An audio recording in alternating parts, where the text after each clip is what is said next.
ایک دن हज़रत लोगों में तशरीफ़ फरमा थे कि आपके पास एक शख्स आया और पूछने लगा कि ईमान किसे कहते हैं। आपने फरमाया कि ईमान ये है कि तुम अल्लाह पाक के वजूद और उसकी वहदानियत पर ईमान लाओ और उसके फरिश्तों के वजूद पर और उस अल्लाह की मुलाकात के बरहक होने पर और उसके रसूलों के बरहक होने पर और मरने के बाद दोबारा उठने पर ईमान लाओ।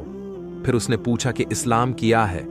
आपने फिर जवाब दिया कि इस्लाम ये है कि तुम खालिस अल्लाह की इबादत करो और उसके साथ किसी को शरीक न बनाओ और नमाज कायम करो और ज़क़्वा फ़र्ज़ अदा करो और रमज़ान के रोज़े रखो।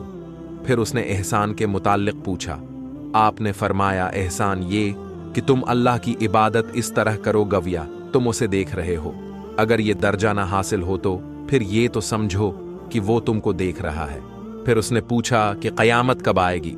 आपने फरमाया कि उसके बारे में जवाब देने वाला पूछने वाले से कुछ ज्यादा नहीं जानता, अलबिता मैं तुम्हें उसकी निशानियां बतला सकता हूं। वो ये हैं कि जब लोंडी अपने आका को जिनेगी और जब सियाह ऊंटों के चराने वाले देहाती लोग तरक्की करते करते मकानात की तामीर में एक दूसरे से बाजी ले जाने की कोशिश करेंगे। याद रखो, क़यामत का इल्म इन 5 चीजों में है जिनको अल्लाह के सिवा कोई नहीं जानता।